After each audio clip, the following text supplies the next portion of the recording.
on? This is Doug Farrar, editor of Touchdown Wire, along with Mark Schofield, our five-tool guy, as always. Mark Schofield, the mock drafter, all of a sudden. And as Eddie Murphy said in Trading Places, Merry New Year. Merry New Year's Eve day. Merry. As Eddie Murphy and Marshawn Lynch have both said, Merry New Year. Happy to get past 2020. Good Lord. Whew. Yeah. Mark, how you holding up? As we were saying before we hit record, I strongly believe that if you just got to the end of 2020, it's a W. Don't care how you got here. Don't care how you made it. As long as you made it, it's a win. So enjoy that. Agreed. Can't believe we're at week 17. I know. This season has just flown by. Can't believe we're already doing mock drafts where, yeah, can't wait for that. You been attacked on Twitter yet? Not yet. I've got some DMs that are like, did you have to do this? Why did you do this to my team? But nothing publicly yet. What are the offenses? Because we got a lot to get to, but I want to give your mock draft some play too. Yeah, I mean, a lot of Mac Jones in the first round. Why? I kind of wondered about that. I think if there's going to be a fifth quarterback after the big four, it's Mac Jones. Yeah. And I think Mac Jones sort of screams Ron Rivera guy, like that's not going to really screw up, do no harm kind of quarterback. Which they would kind of, they would edge towards that at this point. Yeah. Let's see what else. A lot of why are you just doing this to yourself? Why do you want to do this to yourself on the last day of the year? Which I guess that makes sense too. But I just want to point out, as your editor, this was your idea. This was my idea. New Year's Eve day. I'm a jerk, but I'm not that much of a jerk. Well, I mean, initially my thought was, see, this is what happens sometimes. I pitched this to you like earlier this week as something to drop next Monday. And then I started writing it and then it was done. So we were like, might as well just do it now. So this is how we're closing out the year, a mock draft, which is, I guess it's the most 2020 thing of all, is to end the year with your first mock draft of the season. Well, here's an insight into the inner workings of journalism. We want to, pump the numbers at the end of the month. Duh. Yeah. Yeah. I mean, what's better than a mock draft? I think what's interesting is a little bit behind the curtain. I've got the whiteboard, which you can see now. I had it all sketched out over there, and I got to the end, and I got through pick 32, and I started going back through my big board and other big boards. By the way, just to interrupt, do you want to get a second whiteboard and just have Simone do art on? I think, Doug, I might have to. Yeah, I might have to because she's going to draw on half of that one and half of the other one. And you're just, maybe like together. Because you've seen Simone's drawing for the past 2 months now. It hasn't moved. Well, you're not going to erase that because you'd be dead. I would be. So I got to the end of it and I'm like, I'm going through and making sure I didn't leave out anybody glaring. And I forgot the Michigan edge, Quiddy Pay. And I was like, oh, so I had to like go back and redo the whole thing. As you saw, because you saw a couple of write-ups that were like, you're talking about an edge, but you're describing a one-tech defensive tackle. What happened? I thought the 253-pound guy from Texas would be an interesting one-tech, maybe in a Wade Phillips defense. I mean, maybe if we're going sub packages with 137s, like we've seen Patrick Graham do. Brandon Staley would probably do that. He probably would. Yeah. So yeah, the first mock is in. I think it already went off the rails at 2 when I put Zach Wilson to the Jets. I know a lot of Jets fans want that, but I still don't think the Jets have to force a quarterback at 2, but we'll see. Bill Belichick had a lot of interesting things to say about Sam Darnold. Bill Belichick also had a lot of interesting things to say about Adam Gase. I don't even want to get into that because that's just Belichick overpraising a crappy coach. But the things he said about Darnold, that's different. That I pay attention to. Yeah. I mean, Darnold still can play. Darnold still can play quarterback in this league. And I don't think if you're New York, you have to force your QB2 at the second pick overall. You could go a lot of different directions. I know we've already talked about some of those options that they have at their disposal. Trade down, you've got enough. If you re-sign Marcus May, you got Becton, you got some guys. Underrated defensive line. Yeah. The hyphen guy whose name I keep forgetting. Anyway. Yeah. So blah blah blah. That said, as this is the Touchdown Wire Week 17 NFL preview matchup preview NFL preview podcast. Let's get to the games. Dolphins at Bills. So we're going to get into scenarios here too. Dolphins will make the playoffs with a win in this game. They could also clinch a wild card spot if the Ravens, Browns, or Colts lose. The Bills have already clinched the AFC East and are likely the 2 or 3 seed in the AFC, depending on what happens with the Steelers.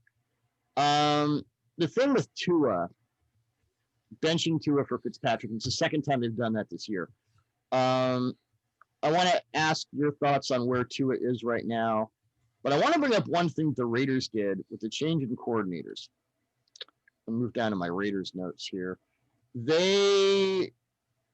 And I'm sure you noticed this, the Raiders, and I'll be interested to see if the Raiders do this to Drew Lock, because it would make Drew Lock's head explode. Tua had very little idea of what coverage he was getting, because there were never pre-snap static coverage looks, like never.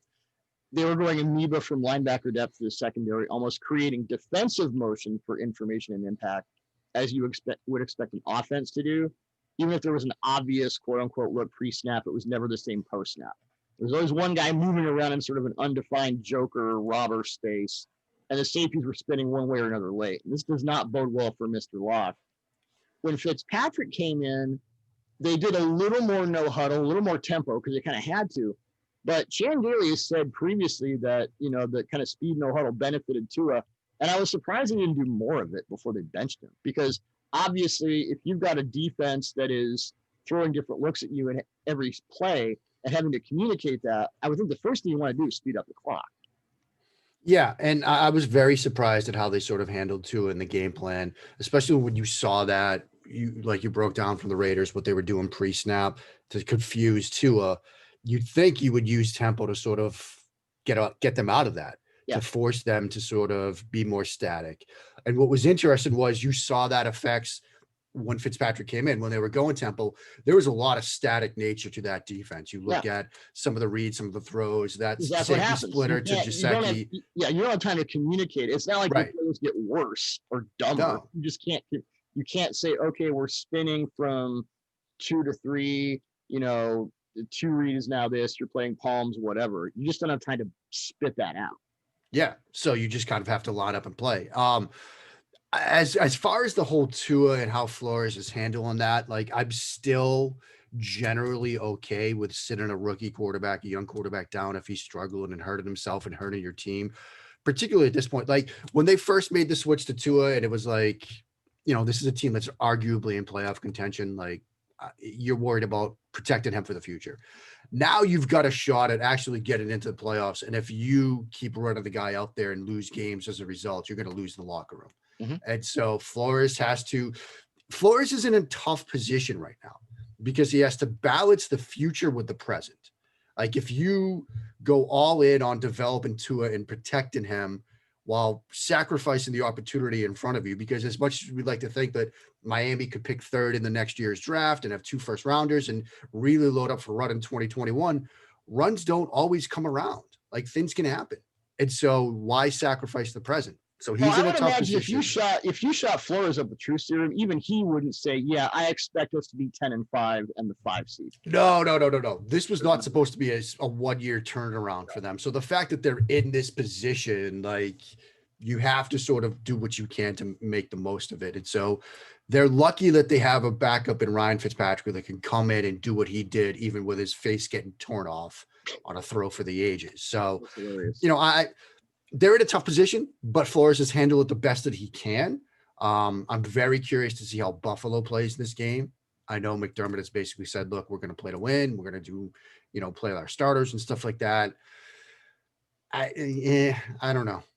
I think it's more important to make sure that everybody gets out of this game alive and healthy if you're Buffalo than anything else. Well, a couple interesting things. Joe Schott of the Palm Beach Post pointed out that the Dolphins are in line to become the first team in at least the last 20 years to finish first in scoring defense. They were dead last in 2019, first in takeaways with 27, and first in third down defense. They're also fifth in red zone defense.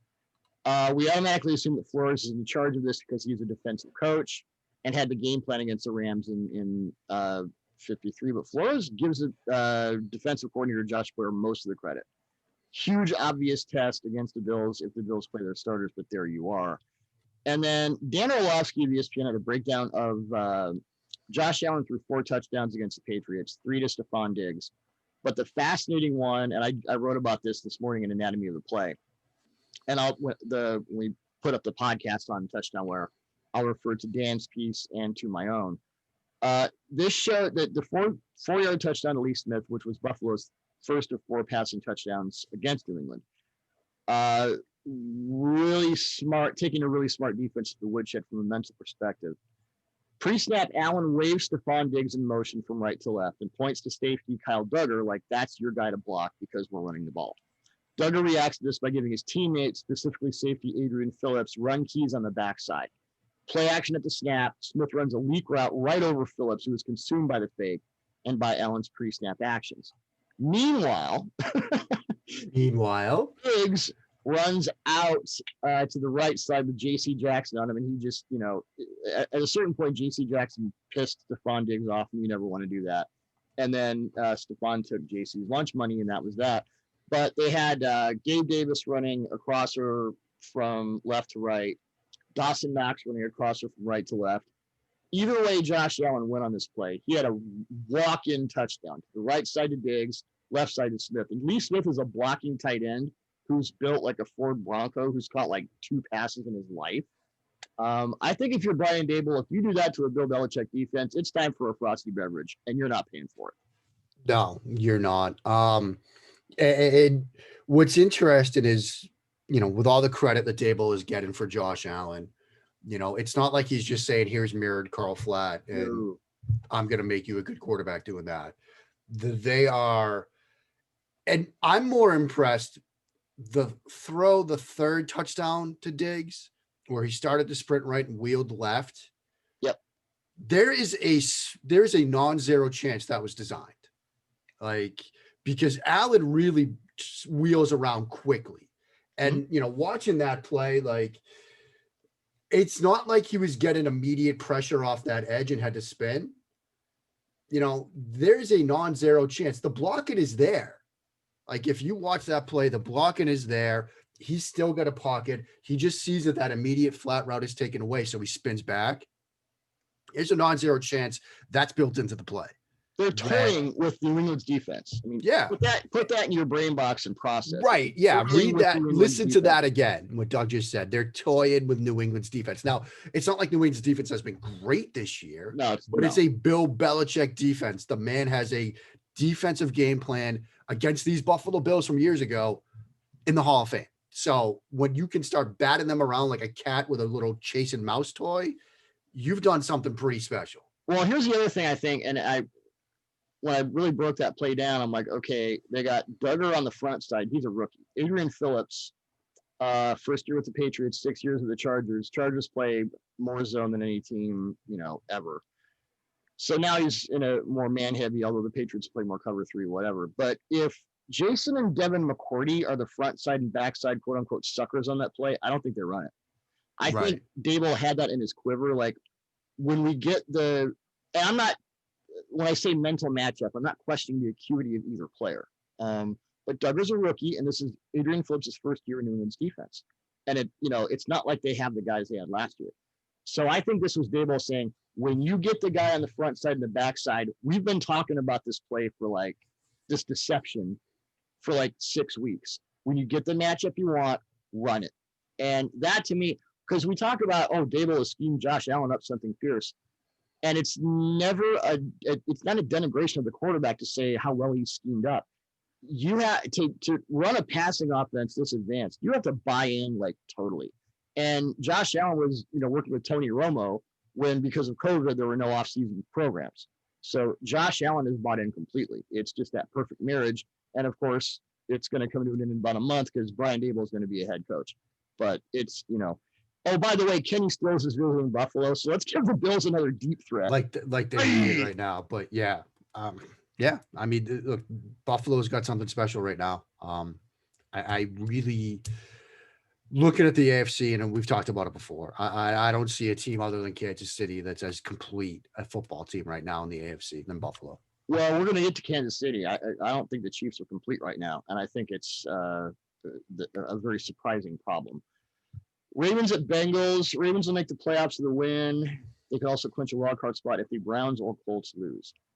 Ravens are the team nobody allegedly wants to face in the playoffs. I keep hearing this. But this is a team with a quarterback who's supposed to trouble deciphering stuff downfield. Now, they've advanced their run game a lot in the last month. I think what happened is they were kind of toying early in the season with, let's see how much Lamar can process as a passer. And that's when the offense kind of became a bit chalk. And then over the last month, okay, screw that. That's not going to work. Lamar's not there yet. Let's just go with the crazy run game, and that's been working. But still has trouble deciphering stuff downfield, and their defense has fallen off the truck in the second half of the season. And I posted this on Twitter, the numbers, and it was said, hey, jerk, Marcus Peters and Jimmy Smith are injured. I know that. This is not an empirical statement about the quality of the players. It's just where they are. They went from 5th to 27th overall in defensive DVOA since week 10, 7th to 26th against the pass, 2nd to 21st against the run. Ravens defensive backs have allowed 9 touchdowns with no interceptions since week 10. You take linebacker Tyus Bowser out of that equation, really underrated player, by the way. Baltimore has 5 total picks this season. And I get that their running game is back on track in a production and multiplicity sense. When I think about teams you don't want to face in the playoffs, that whole thing, the Ravens are not on my list at all for multiple reasons. Yeah, and what's interesting about the whole team nobody wants to play is you often think, oh, that's the team that's getting hot at the right time. They're winning games going into the postseason. They've beaten Dallas, Cleveland, Jacksonville, and the Giants. Yeah. That's their 4-game win streak. Strip away Cleveland, you haven't beaten a team with a winning record during that run. Right. It's not that impressive. It's more of a paper-thin resume. The passing game is a question mark, particularly the downfield passing game. We've talked a lot about, and you've written and highlighted a lot about Lamar is a dynamic quarterback, but there are opportunities downfield that they're not taking advantage of right now. It's a bit of a question mark. And by the way, this isn't exclusive to Lamar. A lot of young quarterbacks. No. I think, and we'll get to the Eagles in a few, but this was the first game where I saw Jalen Hurts really struggle with that, like wide open crossers and 2 deep beaters where he just didn't see it. And it takes Josh Allen. The last time we saw Josh Allen before, and you talked about this last week, last time we saw him before this season, it was a wild card game against the Texans, and he was just vomiting all over himself, throwing bang stuff to triple covered fullbacks. He had like no clue what he was doing. So the light can come on. I'm not saying it won't. I'm just saying it hasn't. Right. And, they'll probably beat Cincinnati, but when you start thinking about Baltimore, I don't know, playoff game, Ryan Finley get well game. I mean, maybe Brandon Allen lit up Houston. So who knows? We're not but when you start thinking about Baltimore in the playoffs, like they're going to have to hit on some throws downfield if they're going to be successful in the postseason. And we haven't seen evidence of it in the past couple of weeks, even when they've won 4 straight games. You imagine the Bills passing offense against the Ravens pass defense right now? I can imagine. How does that look? Not great if you're a Baltimore fan. No. Steelers at Browns. Browns will make the playoffs with a win in this game. Steelers are sitting everybody, and the Browns have more COVID outbreaks. They may get all the receivers back, but I think I don't think they'll have a linebacker to play. Yeah, I think Wyatt Teller's going to have to play right and left guard. We'll see. Steelers have already locked up the AFC North, likely to be the 2 or 3 seed in the AFC. Mason Rudolph is starting the game, so get your helmets swinging. I'm more interested in what happened with what Roethlisberger took over the Steelers offense in the second half against the Colts. He's making bang-on deep throws during the 3-game losing streak. He completed 4 of 15 attempts for 20 or more air yards for 102 yards, 2 touchdowns, 1 pick, and a pass rating of 67.2. Second half against the Colts, he completed 23 of 29 passes, 244 yards, 3 deep completions, 2 of which were touchdowns. He was 3 of 6 on 20 or more air yard throws. 2 of the quote unquote incompletions were defensive pass interference calls, which gave the Steelers 45 more functional yards. So Juju Smith-Schuster told Mike Silver that the Colts were calling out everything the Steelers were throwing in the first half. Then throughout the script, started calling passing plays the team hadn't even practiced. Completely different quarterback from a standpoint of velocity and accuracy. Receivers are laying out to make plays who couldn't catch anything. Chase Claypool got off the milk carton. So you kind of start to wonder if this is a Randy Fittner and Matt Canada problem. And, this bye for the Steelers essentially gives them a week to figure it out. But when and we've seen, Bernie Kosar did this to Marty Schottenheimer in the 86 playoffs against the Jets. Amari Cooper and Dak Prescott did it to Scott Linehan when he wouldn't call anything but sit routes against the Eagles a couple of years ago. And Amari Cooper caught 8 touchdowns in the fourth quarter. I don't know if this is a full-on coup, but it bears watching. It does bear watching. And, a lot of people have wondered, like, what was the switch that went off in the second half? And it was that Ben started calling things that he was personally comfortable with rather than the things that were being called for him, even if guys hadn't practiced it. And sometimes that's all it takes. Calling plays that make your quarterback comfortable, is that a good thing? It seems like a good thing on paper to me, Doug. I don't know about you. I read that somewhere. Yeah. It's so, I mean, I think the thing to take away from this is we've talked a lot in recent weeks about, is Ben healthy? What's wrong with this team? Velocity doesn't just appear overnight. No. And that was one of the things that really surprised me. I talked about it in a video that I did on him, heat check throws from the quarterback. And he had 2 of those that I thought, look, I didn't see this Ben in recent weeks, but here he is now. Nothing's really changed. It's not like he got healthy or something overnight. It's a confidence thing. And yes, even with somebody with the level of experience that Ben Roethlisberger has, sometimes confidence matters. And I think that's what we saw. And so now it's up to these coaches to get on the same page with their quarterback. And they've got like you said, this bye week to do it. Because if they have the offense that we saw in the second half against Indianapolis, I think people will feel a lot better about their chances in the postseason, or at least winning a game or two and getting to an AFC championship game than we saw during that 3-game losing streak. Well, they can't run the ball for crap, but the last time they won a Super Bowl, they had the worst offensive line in the NFL and 45 combined rushing yards that season. It's an interesting point because, scheme doesn't create velocity, but it can reveal it. Yeah. And I think that's what happened. Yeah. So let's see. Ben's DYAR. This is from Vince Verhey, who does quick reads for Football Outsiders every week, which is a must read. Ben's DYAR per quarter against the Colts. First quarter, -11. Second quarter, 1. Third quarter, 81. Fourth quarter, 93. Is that good? That's a pretty big jump. Yeah, pretty big jump. Vikings at Lions. Oh, Lions. Yeah. So the line, I don't know if this has ever happened in an NFL game before. I don't know if any defense has ever done this. I've got Sports Info Solutions numbers going back to 2015, but I would imagine this is the first time this has ever happened. We thought after the Lions-Buccaneers game that the Lions were going to be this week's winner of the Don't Play Man If You Can't Play Man award. They're not, and we'll get to who really won it the wrong way. Let's see. They weren't just off one man coverage in allowing 6 touchdown passes to the Buccaneers and 2 against Blaine Gabbert, which Blaine Gabbert is a real American. I hope we've all seen that video. I may have to put it in the piece. I thought they'd do the usual, doing what they do. They allowed 2 touchdowns in cover 1, 2 touchdowns in cover 3, 1 touchdown in quarters, 1 touchdown in cover 6. The touchdown against cover 6 is really impressive because the Rams lead the league in cover 6 snaps, and it's like 40. Teams don't play a lot of cover 6. It's a very personnel specific defense. You have to have a half field eraser to do it, quarter, half. That's, if you have Jalen Ramsey, yeah, cool.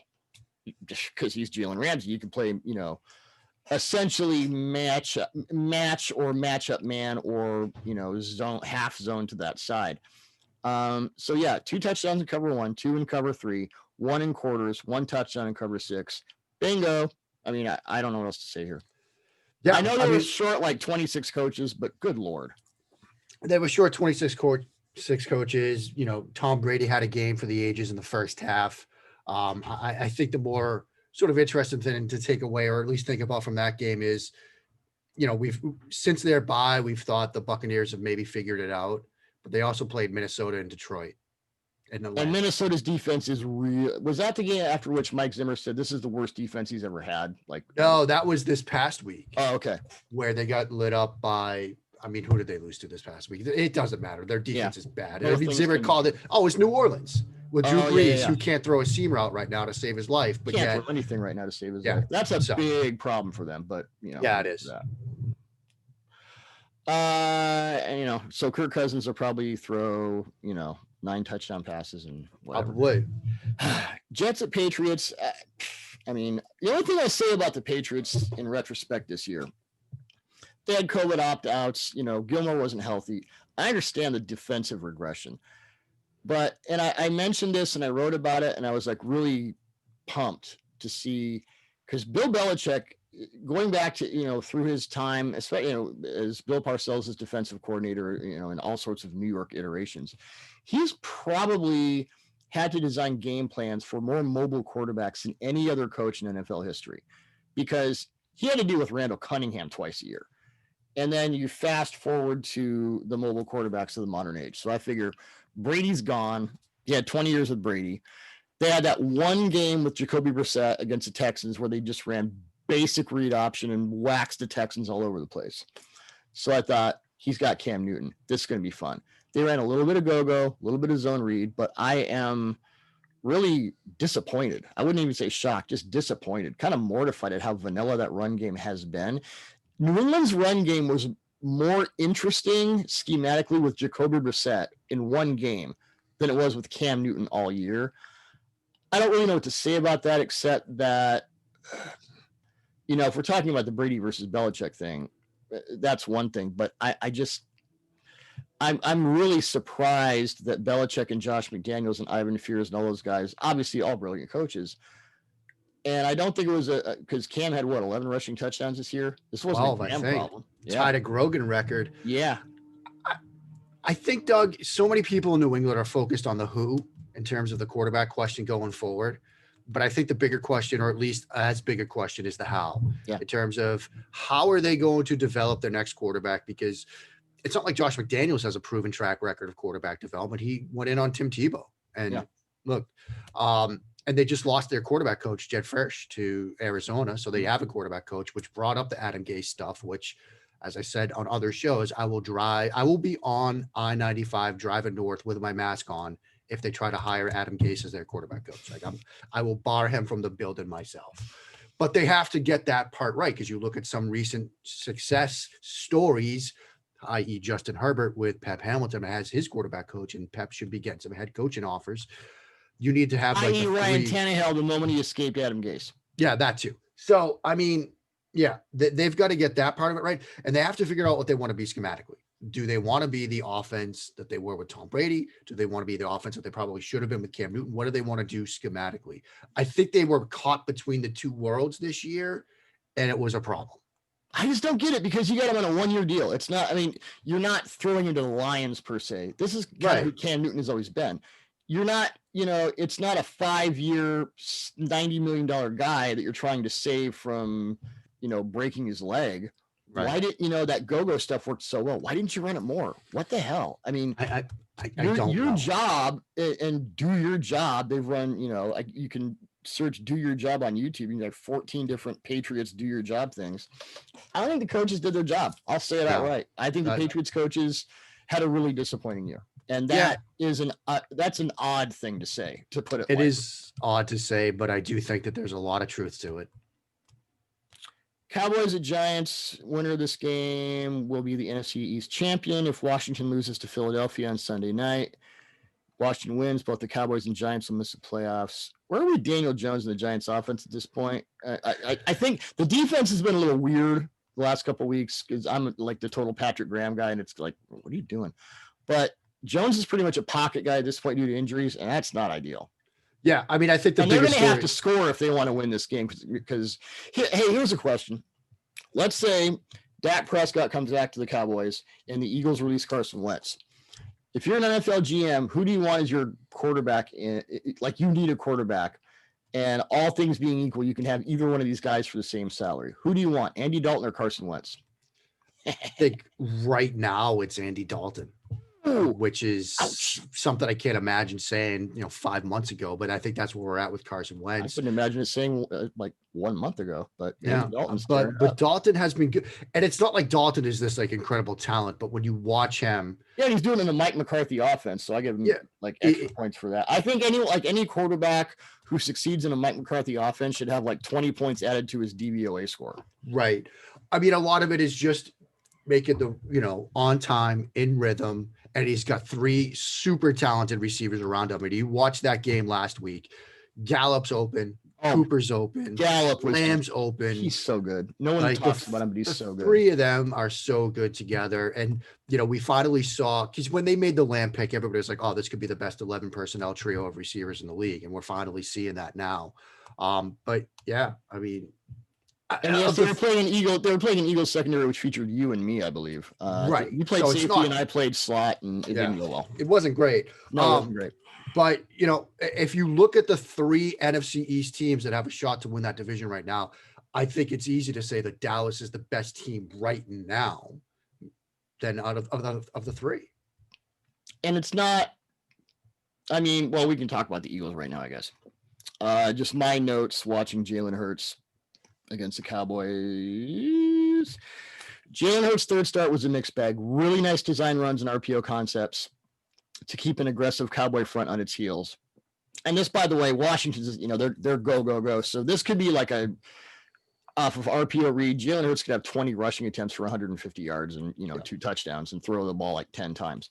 But opportunities in the passing game missed all over the place. He missed, I counted 2 open crosses to Greg Ward that he just didn't see. He had Jalen Reagor wide open versus 2 deep on the Travis Fulgham catch in the second quarter. That's a touchdown.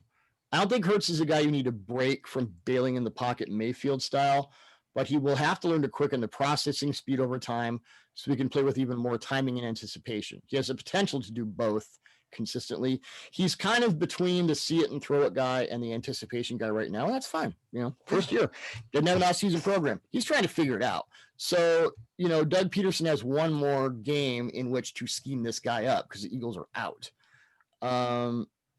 Beyond whatever happens with Wentz, just a fascinating thing to imagine what Hurts could learn and add to his arsenal with a false offseason as the guy. As I wrote, I wonder here if against Washington's dominant front, 20, you know, if this is 20-yard rushing attempt game for Hurts out of the RPO and read concepts. Yeah. You know, and I think the interesting thing with track with Hurts is going to be that mental progression from year 1 to year 2. I mean, he's a rookie quarterback getting a start late in the season that has been weird. And yeah, he is that sort of guy that, like you said, he's in between the anticipation guy and the see it, throw it guy, leaning more towards the see it, throw it. We've talked about some of those moments from back in his first start against New Orleans to now where everything's happening so fast for him right now, but that will speed up over time. And by the way, there are quarterbacks who won multiple playoff games and like made there are quarterbacks that have won never graduated beyond see it and throw it. There are quarterbacks that have won Super Bowls that are that way. So, I mean, you know, it's one of those phrases we use to sort of describe what a quarterback is doing. It's not a bad thing in every scenario. It's just sometimes these guys are who they are. There are quarterbacks that are going to be in the playoffs this year that are see it throw it guys right now. It's okay. I'll quote once again my favorite sports writer ever, the great Ralph Wiley, late great Ralph Wiley. Man's got to know his own limitations. If he doesn't, his coach had better. Yeah. And that's what Hurts is right now. And that's, again, okay. It's where it's what you would expect with a rookie quarterback. So, you know, I'm excited to see what Hurts looks like in year 2. I'd imagine he's the guy going forward for Philadelphia. And I'm excited to see how they handle him and build around him because I think there's a good quarterback inside. By the way, as we're taping this, I'm watching 3-7 Mississippi State in a bowl game. Whatever. What a win. Falcons at Buccaneers. I don't want to talk about the Buccaneers passing offense because I just detailed what the Lions did. We're going to give some love to some offensive linemen this week. I'm going to let you vamp on that for a second. Holy crap. I went to Ali Marpet's combine and he was just an interesting guy because like, where the hell is Hobart? Division III guy. And I did a little, you know, YouTube scouting from it was at Lucas Oil at that point, not the convention center. And I was sitting next to Russ Landy and Mike Tanier, and Mike has said before, there's a point at which I'll get like googly eyes, like Cookie Monster eyes watching a player, and he knows to come over and look, and Marpet kind of did that for me. But you're wondering, okay, it's against, Old Dominion or whatever. No offense to Old Dominion, who now have 2 NFL receivers, more than a lot of schools. But Marpet just really impressed me with his intensity and all that.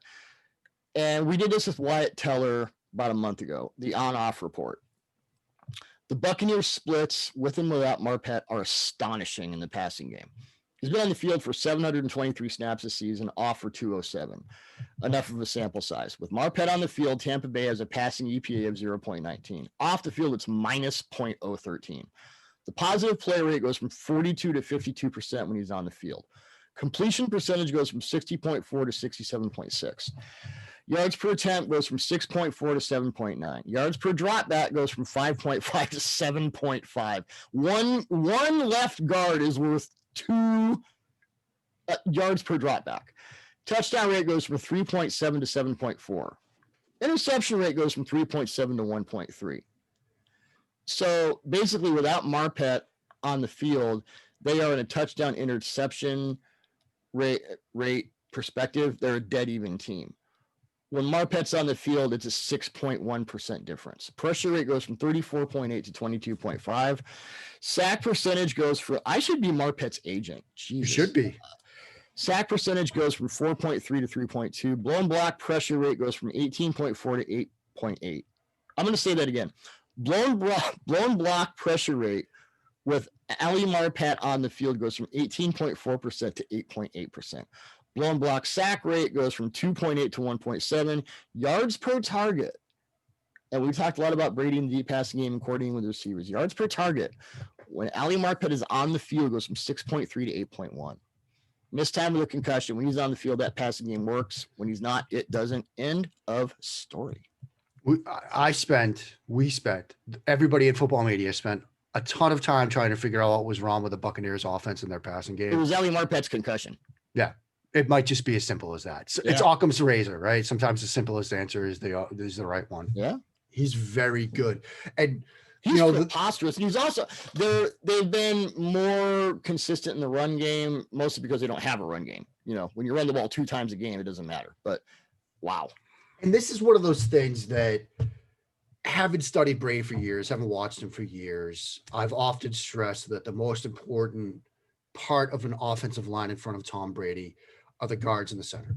What is his kryptonite? What has been his kryptonite all along? Inside immediate pressure. Because it's the one thing that he's so dependent on timing, on rhythm, on all that stuff. And he can handle edge pressure.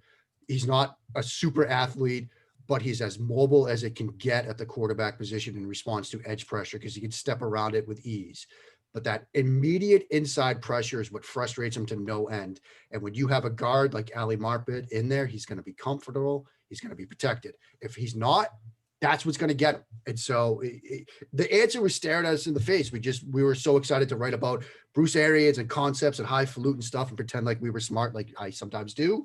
That was the easy answer. Well, we also had to move their center out to guard, so it was 2 for 1. And in a better world, there are 2 Super Bowl MVP awards awaiting Justin Tuck because of this very thing. Exactly. So yeah, poor Justin. I was at that second one, and it was like, okay, I think I know where the MVP is going to be, and it wasn't. Yeah, whatever. But then again, Chris Jones should have been the MVP in last year's Super Bowl, and that didn't happen either. Give the defense some love. Speaking of giving the defense some love, Bears will make the playoffs with a win in the Packers-Bears game. They could also clinch a wild card spot if the Cardinals lose to the Rams. Excuse me. Gosh. Packers are the favorite to be the one seed in the NFC. Win here could clinch it. So we all thought that the Titans would play bully ball against the Packers on Sunday night in the snow at Lambeau Field. And Matt LaFleur, as he is wont to do, flips the script. Tennessee's skating around playing fireable man coverage, and LaFleur is running A.J. Dillon as if he's, Derrick Henry. Packers seem to want to prove that they can win any way possible on offense, and I think they can. Now, the defense is where it gets interesting. We talked about safety duos, Hyde and Poyer in Buffalo, probably the best, and how important they are in the playoffs. Let's talk about Adrian Amos and Darnell Savage. Right now, that's a top 3 safety duo. Just overall, I think that defense is – it's kind of like the Chiefs argument where – the offense is playing so well, defense is league average. That's all you need. I think that's where they are. Yeah. And, in today's NFL, you need a safety duo that is multiple, that is versatile, that can do different things. Like Savage is not just a deep safety. He's not. He's their Charles Woodson now. Yeah. They drop him down in that role. They drop him down into a lot of underneath hook zones. Yeah. They drop him down into a lot of robber stuff where they're trying to cut stuff, take away those intermediate crossers. And look, that's going to be the story on Sunday. Can they take away intermediate crosses? Because what they've found that works for Trubisky right now is sort of a version of the Kirk Cousins, Gary Kubiak, boot, crossers, floods, things like that, half field reads. Darnell Savage drop it down and take that stuff away in the middle of the field that's going to be their game plan on defense to take away. It's like Super Bowl 48. Super Bowl 48, man. We're going to run crossers with Welker all day long. Cam Chancellor was like, oh, really? Right. Let's see what happens. Everyone has a plan until they get hit, and the Broncos went, oh, we're not going to do that again because Wes Welker's going to die. Right. Yeah. So, that's what they're going to do. That's what the Chicago's going to try to do. Savage is going to take that stuff away. Like you said, they're a top duo in the league right now. Porter and Hyde are still great, but the reason that defense has gotten better down the stretch is the play, I think, of Savage, because he's allowing them to do different things up front. We all thought, look, we said it last week, that this was set up to be a Titans win. They were going to punch that dime defense in the mouth of Derrick Henry. And there was a team that punched the defense in the mouth, and it wasn't the Titans offense. It was the Packers offense. But then you watched what the defense did. They could stop the run. It's sort of an offshoot of that Brandon Staley. They figured out how to stop the run with sub packages. Did they run? Did you notice? Did they run tight front? Because the Rams run a ton of tight. They didn't run a ton of it, but they ran a little bit of it. Tight front, by the way, is it's nose tackle head over the center, or usually head over to the shade. And then instead of like the bare front, which is the two guys on either outside shoulder of the guards, this is on the inside shoulder. So you're congesting the A gaps. Yeah, you're congesting the A gaps, and you're trying to flow everything to the outside, where now you have a numbers advantage because you're just using three guys to bounce things to the outside. And you have speed guys outside who can match your speed. Yeah. Obviously it's not a recent development, but it's been used a lot of the Big 12 to stop some of these spread offenses that are trying to get everything, to the inside. You try to bounce it to the outside where now you have numbers. And that's why you're seeing a lot of teams use it in the NFL against run games to try to bounce stuff to the outside. You could still be gap solid up front because you've got three guys and a linebacker. So that's why teams are doing it. And Green Bay's done some of it against a power run team, not a spread team. Well, and I think it's like Belichick against the, Rams he did bear and he did the 6-1 and all that. But, it took Brandon Staley coming from John Carroll and Vic Fangio's assistant and Phil Snow coming from Baylor. It's a recent development in the NFL. And I was talking to Chris Brown, Smart Football on Twitter. My God, if you're not following him, go. Yeah. And I mentioned, because I had talked to Cody Alexander about this, the Coach A on Twitter. Again, if you're not following him, my God, do that right now. Cody was a huge help to me in the Match Game series. And I've talked to Cody about this before. Kind of like, I'm just going to digress for a minute because sometimes we like to talk concepts. I think one of the waves of the future, quote unquote, waves of the future is like generational talent. Just stop. But one of the, trends you could see is more college defensive court, because Black Monday's coming up. Who's gonna Urban Meyer, whoever. Urban Meyer, no. But if there's a trend I think teams should start to look at, it's those college defensive coordinators who are effective in defending modern run concepts. And Cody was a grad assistant at Baylor. I think it was 2013. He told me a story, which I used in the second part of the Match Game piece, about how, and not to denigrate John Fox or Jack Del Rio, they're both obviously good coaches, but this is when Fox was a head coach and Del Rio was the defensive coordinator for the Broncos. And he was in the room when they were trying to figure out like the Robert Griffin run game. And Cody was thinking, this is first day high school install, and you guys don't know this shit? Really? Come on. So I think going forward, and it's an interest, with what Staley's done, with some things that Phil Snow has done, that, ran a defense against the Packers that Aaron Rodgers called strange. It's 3-3-5, and where are these guys lining up like way up here? I think you could see more of that. I think you should see more of it. Yeah, and I ducked away to grab Match Quarters, a modern guidebook to split field coverages by mentioned Cody Alexander. Good. Which is a must read. I've often said, I get asked a lot, like on Twitter, on DMs, like how do I go about learning football? And I always stress a bunch of things. And one of the things I stress is find high school coaches on Twitter. Mm-hmm. Like, Texas high school air raid chat. Like they will have hashtag chats for like flexbone stuff, for like air raid stuff. Watch what the high school kids are being taught. That's going to teach you the next 10 years of football. at the college and the pro level, because those guys are coming up. Like Cody Alexander at some point is going to be an NFL defensive coordinator. I believe in my heart. I would not disagree. Same thing with Kyle Kogan, Yep. Who Coach Vass talks about a ton. Yep. I've been watching a lot of Kyle Kogan stuff. Coach Vass, by the way, he's an evil genius. So yes, I mean he's another must follow. Like if you're not following Vass, like I don't know what you're doing with your time. I mean, I remember Doug, like last spring, Vass had a bunch of us for a little clinic for like 2 hours, and I think he talked about one variation of a split field coverage for like 2 hours and ate his dinner while he was doing it. So I mean, Vass is just a madman. That reminds me, I have to break in. Reminds me of John Madden told this story. It was before he was with the Raiders as their linebackers coach and obviously their head coach.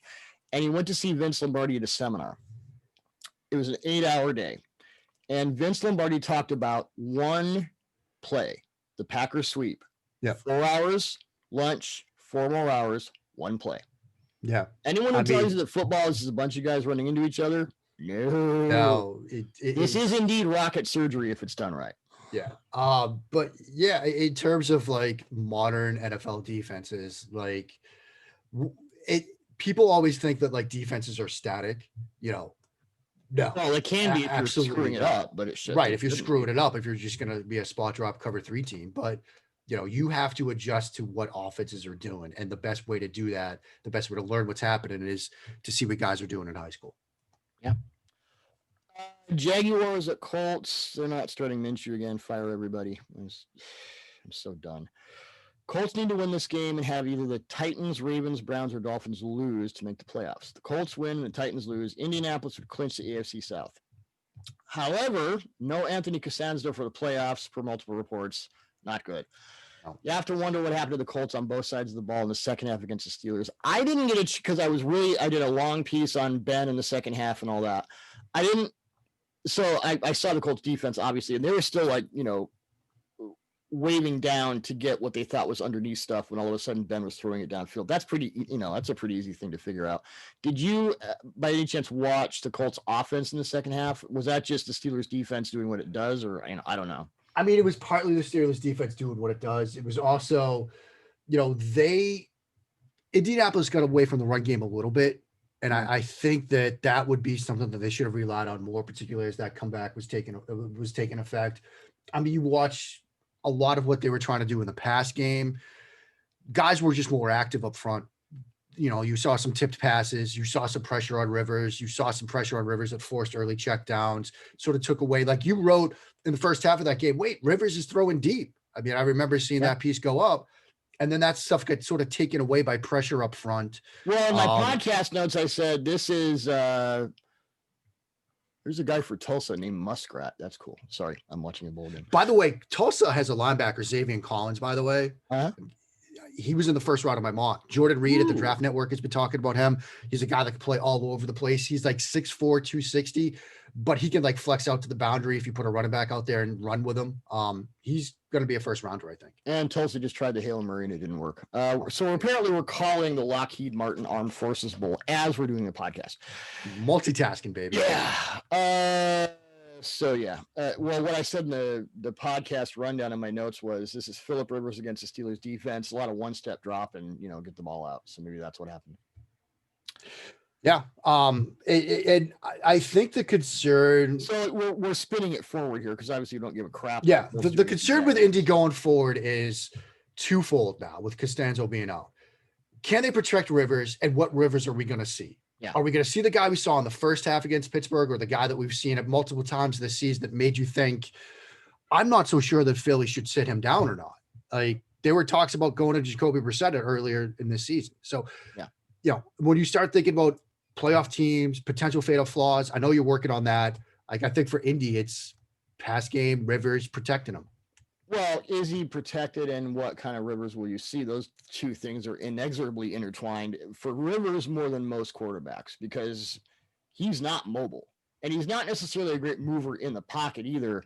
And when he's pressured, especially late in games, crucial situations, he threw 6 interceptions last year in 2 minutes or less in the fourth quarter. The guy will lose his mind if he's pressured. So Yeah. In the postseason, that could be a thing. Speaking of quarterbacks, we need to talk about in what the hell's going on sense. Patrick Mahomes in his last 3 games. Better sit down for this one, kids, because this is not good. 59.2% completion rate, 7.4 yards per attempt, 7 touchdowns, 4 interceptions, the same passer rating, 87.6 as Drew Lock. In that time, he has the most dropbacks under pressure, 55, and under pressure, he's completed 47.3 of his passes for 1 touchdown, 1 interception, and a passer rating of 57.6. That's Miami, New Orleans, Atlanta are the opponents. All play a lot of man match. We think of the Falcons as this cover 3 team. They're not, since Dan Quinn got fired. They played they played more dropbacks in man this season than everyone but the Lions, Cardinals, and Saints.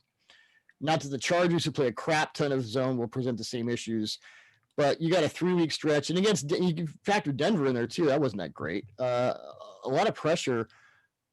I don't think Schwartz is coming back. They lose Osemele for the year, which was a big hit. If they have to play shootout against the Bills, if they're in the Super Bowl against the Packers, because we can go process our outcome here. We can say it's Patrick Mahomes and they're still winning. We can start to wonder what's up, because I always ask this question: should we start worrying? It's 4 games. We should have started worrying 2 weeks ago.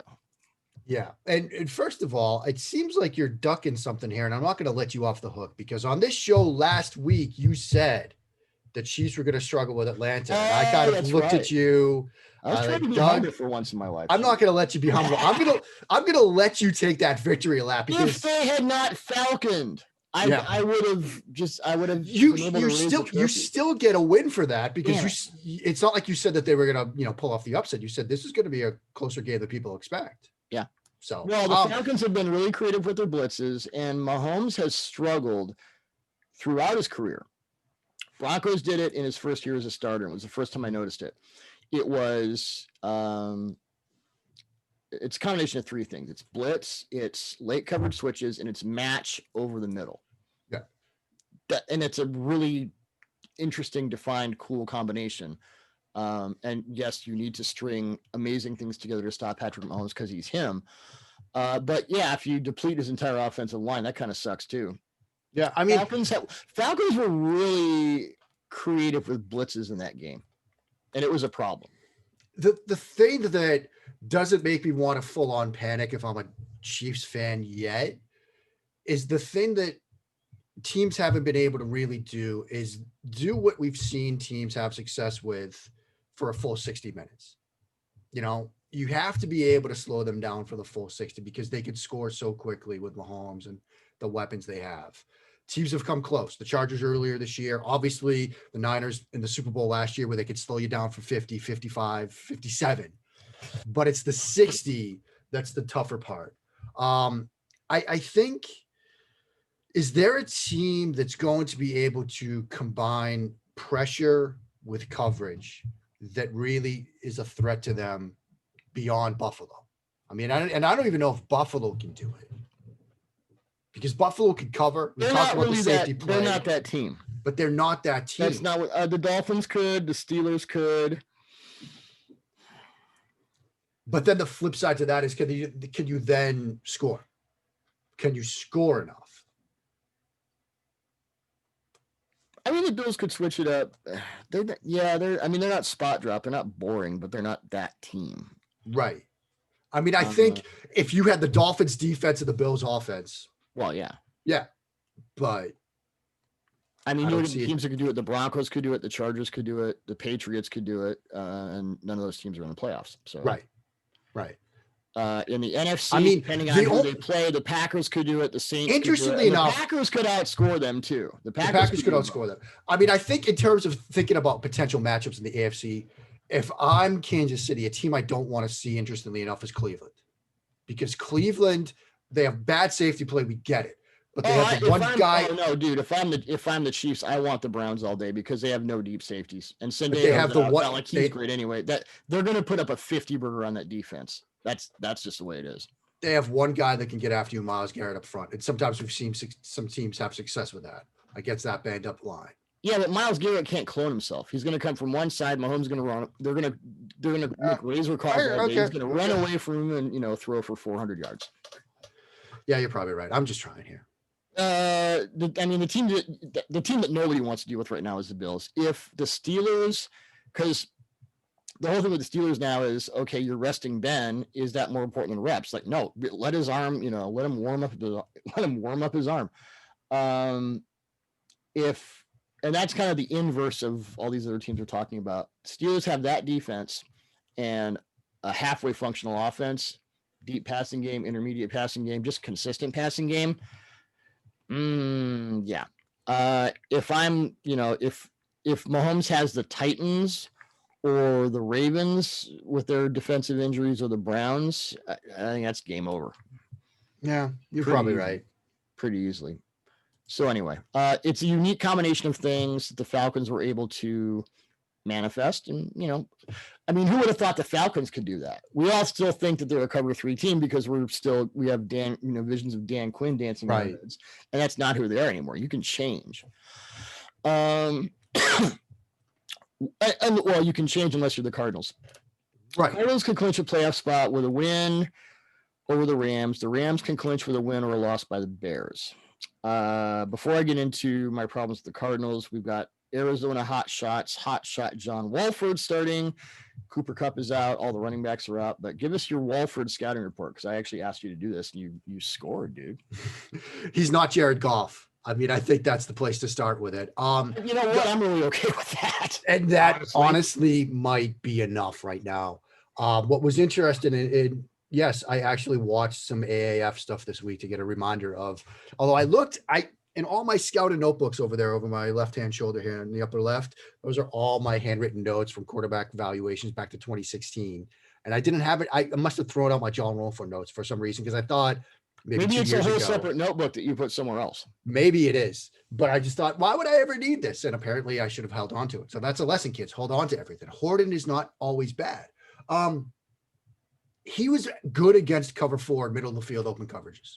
And what's the one bugaboo among many, but the main bugaboo that has given the Rams offense fits, besides just Jared Goff, it's teams playing cover 4 in quarters and, not reacting to the eye candy, the motion, and just lining up and, forcing you to make a read and a throw.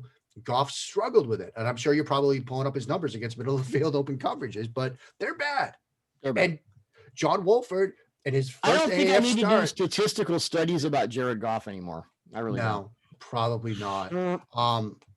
He was good against quarters in cover 4. He would see it, make reads and throws. And yes, it was against Salt Lake Stallions of the AAF and guys that are probably not in the league. Yeah, but the guys he's playing with aren't any better. I mean, I hate when people say that, like, oh, he did this against Division III. Well, he's playing with Division III guys too. Stop. And the other thing is, if this always comes up around draft time, it's going to be a thing with Trey Lance. It's going to be a thing with all these other guys.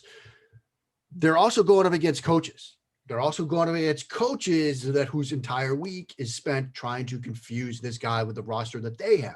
Mm-hmm. And especially, look, AAF, you've got former NFL, former high-level college coaches doing the coaching. So, take all those level of competition discussions with a bit of a grain of salt. But the main thing is, look, if he doesn't make a dumb mistake or a couple of dumb mistakes like Jared Goff has done in recent weeks, that might just be enough. Cardinals and quarters defense, quarters coverages here. Thank you, Sports Info Solutions.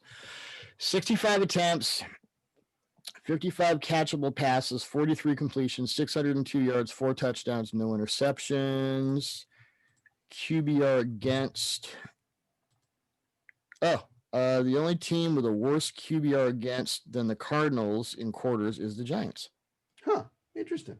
So the Arizona hotshot can make some hay here. All right. Is it time for my Cardinals rant now? It's time for your Cardinals rant. Do it to it. I hate bad coaching. I made the observation this week that I don't think there's a team that just does what they do without schematic help more often than the Cardinals. On offense, we talked about this ad nauseum. They put DeAndre Hopkins at that backside ISO like literally 95% of the time. PFF snaps have it. It's like 95% of the time. And they don't even motion him for information or impact. They just sit him over there, and the guy's still dominating everybody. On defense, it's just a bunch of speed linebackers rushing, and the 49ers exploited that, as they will, wham and delay over and over and over. 30 runs for 227 yards, 7.6 yards per carry. Longest run was 34 yards, so it wasn't just a couple of 80 yards and a bunch of stuffs. if Arizona beats LA, depleted as they are, and gets into the postseason, they might be out before they even start with crap like that. I mean, Kingsbury and Joe, they got to figure some stuff out. They got to help their guys. And they really got to help Kyler Murray because he's getting creamed and the protection is horrible. And, they've got to help their guys. I don't know. We made the comment and Kingsbury, as I mentioned before, halfway through his first season as an NFL head coach last year, he switched it up. They were running 10 personnel all the time. Said, all right, I'm on 12, 13. And it wasn't just that. The passing concepts were different. They're running more 12 now this year, but everything is so static on both sides of the ball. And I will say over and over until I'm blue in the face, you can't win in the NFL if you're just running static whatever on either side of the ball. Yeah. I mean, you absolutely can't because teams will figure it out. Like that whole adjust to the adjustments thing we were talking about earlier with defenses. Like if you're just running switch verts or you're just running switch curls or if you're just running mesh, like those plays sometimes have an answer for everything, but they don't have the answer for the thing you haven't thought of yet. And that's the problem with Cliff is that he's sort of beating his head against the wall with the same stuff and not really adjusted right now. Ted Wynn had a great piece about, the problems with Cliff Kingsbury right now. I don't know if Arizona loses, I don't know how much more time they're going to give Cliff.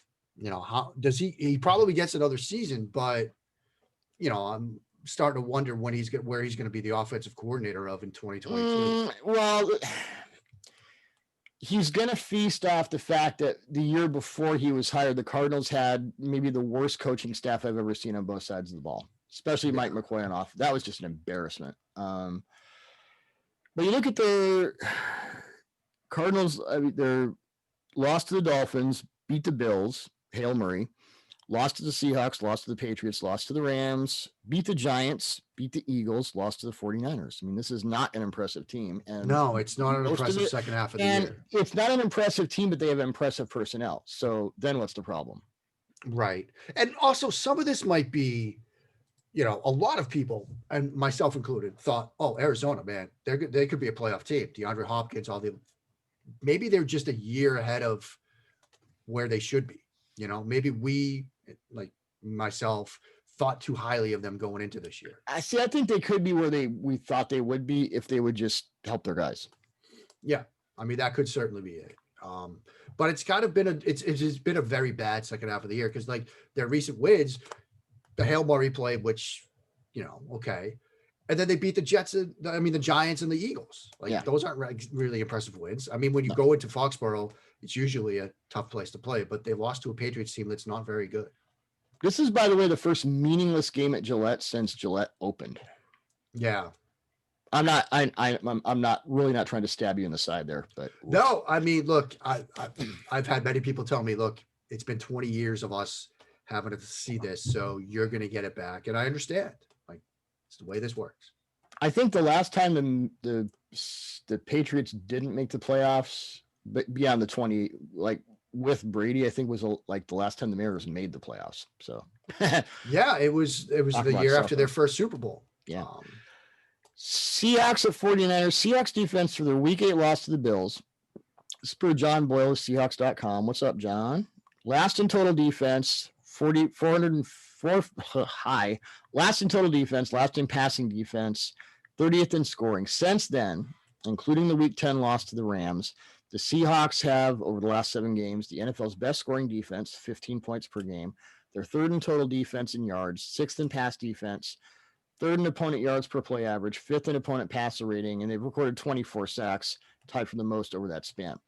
Opponent strength is an issue, which is where the DVOA uptick is. They're 28th to 16th against the pass, 9th to 7th against the run, 19th to 12th overall. So, and that's why I like DVOA, because it's not just scoring defense. It's like, oh, who did you do it against?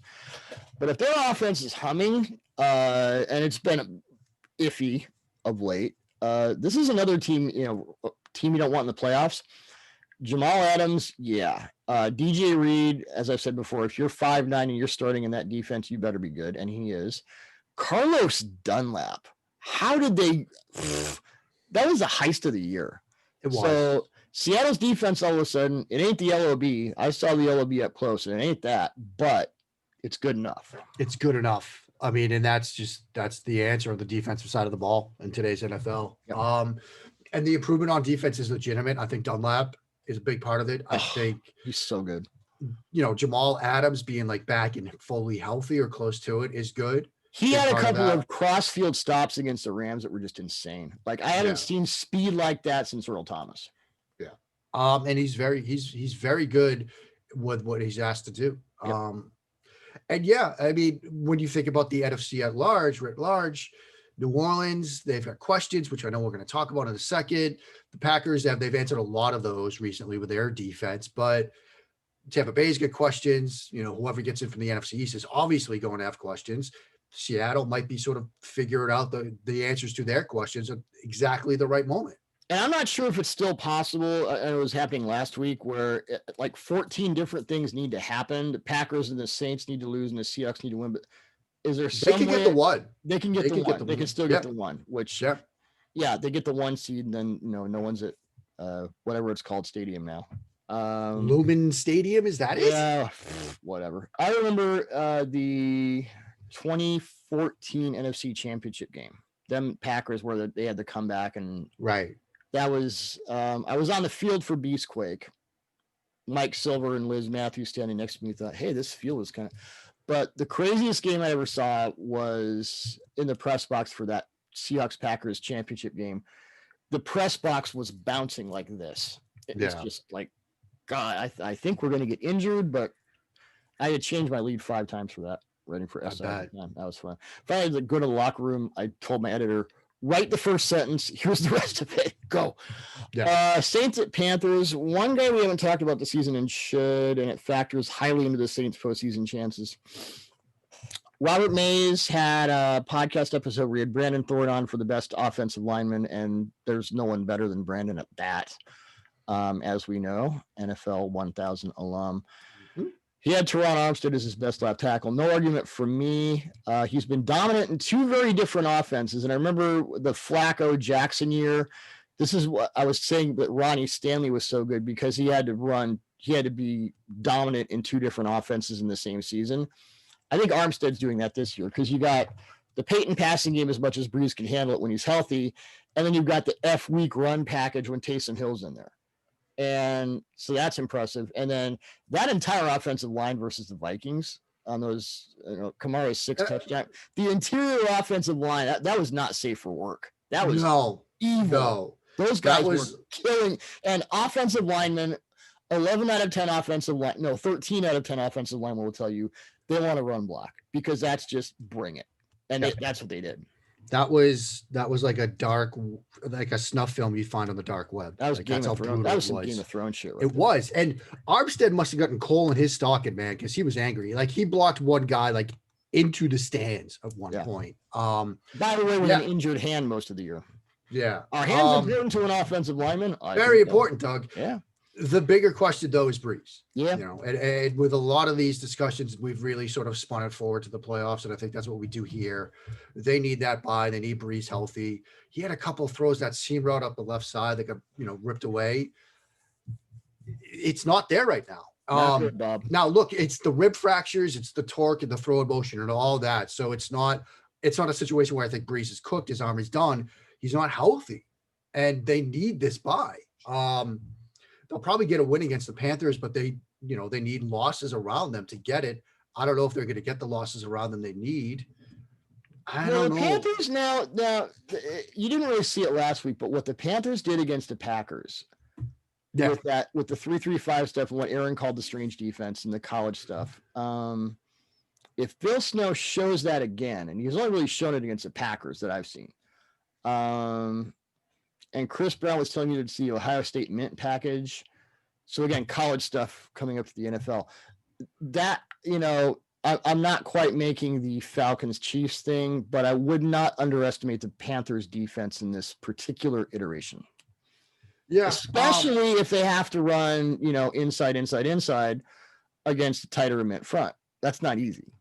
Right. And you're doing it against Derek Brown, by the way. Hi. The interesting thing though to sort of think about is if you're Phil Snow, which would you rather face right now? Kamara on the ground or Breeze in the air? I would rather face Breeze in the air than Kamara and Taysom Hill on the ground. Yeah. So I don't know if because then you got that the F week option and all stuff. Sean Payton was talking. Right. Because the reason he loves having Taysom Hill in there, besides just trolling us all and preventing Alvin Kamara from setting NFL records, like you gave him the contract, it's okay. You don't have to pay him more. He loves just being different.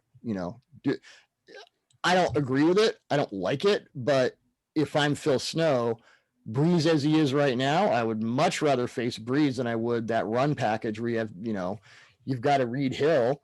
You can take Brian Burns out of the game, by the way, with that stuff. Yeah. You can you can make him your Huckleberry. Not that Burns can't counter it, but you can make Burns your end Huckleberry all day on read option on RPO. Yeah.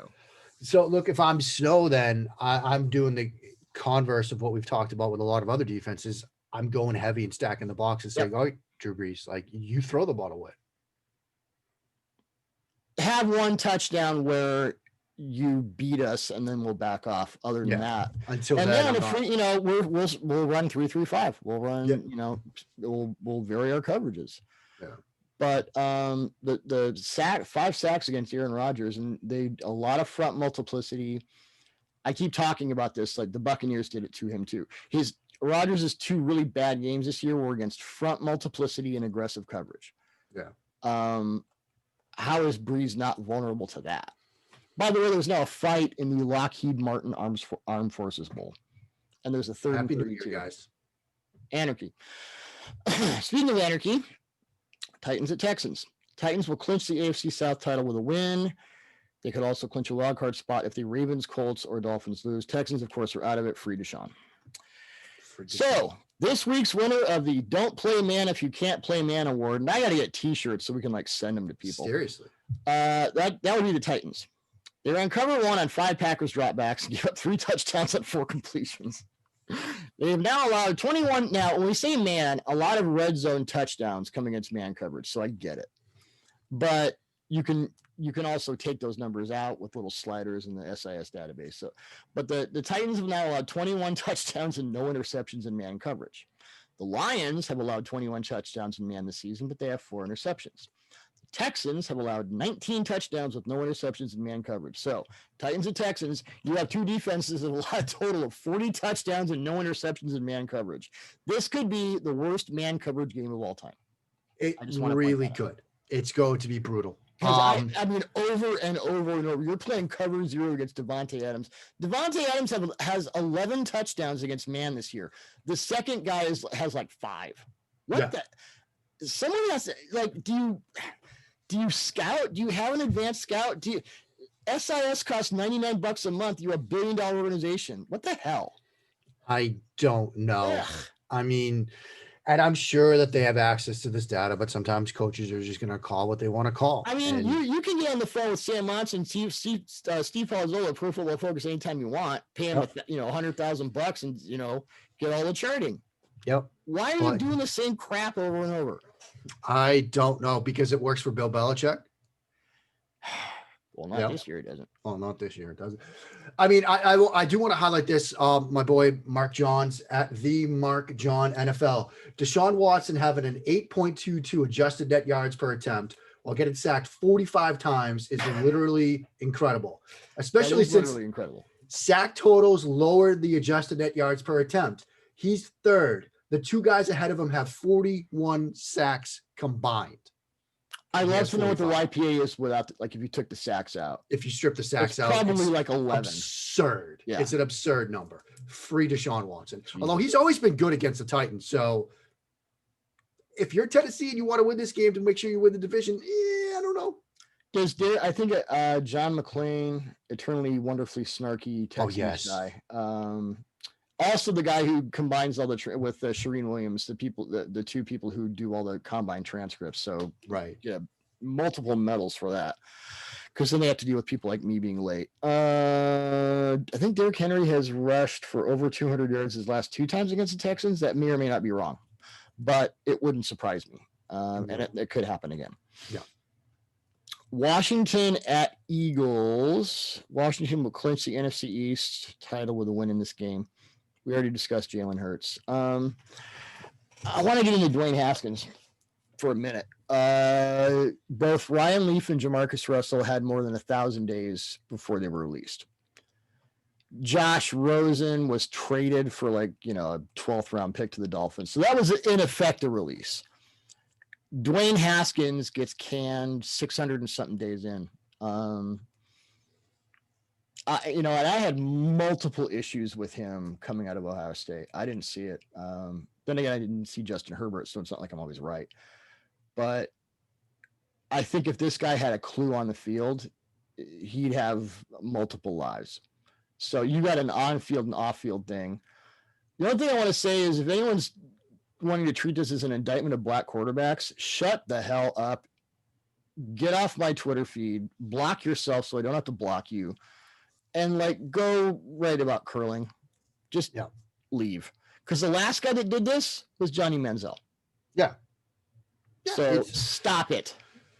If Haskins was a quarterback with a bit of mobility, 8 of the top 10 quarterbacks in the NFL now are black. Yeah. So shut up. It's not that issue at all. It's the guy. He's a throwback to a bygone era of battleship quarterbacks. That's as big an issue, if not perhaps more, than the immaturity showed off the field. But lots of players are immature. So without Drew Bledsoe's processing ability, how are you supposed to do that in 2020? So my point is, I don't know if we're talking about quarterbacks who are salvageable. I've heard the Panthers are interested, other teams. It's the coach's ego of I can fix him. I don't think Dwayne Haskins is fixable. The last time I felt like this about a guy was Ryan Mallett. Yeah, I would not. I gave Ryan Mallett. I said he's not draftable. Yeah. And most of it was above the neck, a very long neck in his case. Right. Maybe the length of the neck. Maybe this is Mike Glennon's problem too. It's like there's so much that has to go from the head to the body. It just kind of it's a blood lost on exit or something. Yeah. Yeah, Haskins is about his immaturity. Lots of guys are immature. It's not a black quarterback thing. No. It's a bad quarterback thing. It's an immature quarterback thing. You mentioned Drew Bledsoe. Drew Bledsoe got a public citation for drinking in public. It was a dumb story when he was moving in after he was drafted. Somebody he was moving with threw him a beer. Bledsoe was coming off the street from the truck, caught the beer, opened and drank it while he was technically on public property, and a cop happened to be walking by. Nobody lost their minds over that. There's more to it. People were offended by that at Washington State is hilarious. No, it's when he was moving into the Foxborough area. So it was after he was drafted. I was going to say, because they know how to party in the Palouse. Laura is a Coug, so I know. But with Haskins, it was multiple instances. I mean, last year, taking the selfie when the game's not over, they had to run Case Keenum out there to down the ball for the final play. There were warning signs here. But lots of guys are immature. You have to have some talent to get that second act. And I'm just not sure. Does this hurt Justin Fields? What's interesting is you're seeing a lot of talk on Twitter and elsewhere right now is, the question, when was the last good Ohio State quarterback? And there might not have been one in the NFL. I mean, Joe Burrow, ouch. Yeah. And, if you can claim Joe Burrow as a Buckeye, then maybe. And you do see some of that, and it's one of those scouted rules, scout the player, not the helmet. But I'm sure that that's going to be one of those, once we get deeper into anonymous scout season, just that's coming. Should be now. God. That is coming. That is the Ohio State hasn't turned out a good quarterback. What's there to say that Justin Fields will be next? I am very excited to see Justin Fields against Clemson because that was the game that gave me the not great feeling about him from last year. Now Brett Venables does a lot of complex things.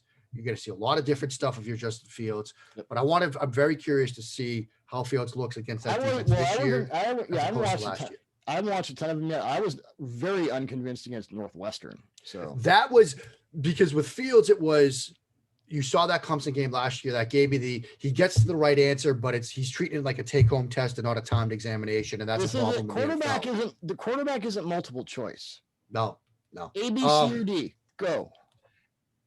And he seemed to have figured that stuff out until that Big Ten championship game where it's like, whoa, it's back. Now he was missing his favorite target. Well, they have the wide receiver. So there are some things to think about. But if those issues are still apparent against Clemson on Friday, you might as well just put Zach Wilson, QB2, and Sharpie on most of your boards. Because that's you know what? You know what I don't give a crap about if I'm a GM or a director of player personnel, if I'm going to pick you in the top 5? You know what I don't give a crap about? Whether you're missing your favorite target or not. Yeah. Couldn't, because that happens in the NFL. Yeah. Couldn't possibly care less. Well, what I could care a lot about, I do care a lot about. Once again, thanks to all who have listened this year. It's been a very dark, difficult, and weird year. I got married this year, which is awesome. It was a fun wedding too. You know, my daughter loved it. We got Mark on board, which has been a huge, major asset. When I call him our 5-tool guy, I'm not kidding. Maybe think about the good stuff today in 2020. On to 2021, on to better things in all respects. Everyone stay safe and healthy out there. Keep your powder dry. Watch the bowl games. Have fun. Just stay safe. And Mark, thanks again, as always, and rocking into 2021. Woo-hoo. Thank you, my friend. Happy New Year, everybody. Woo-hoo. All right, we're out.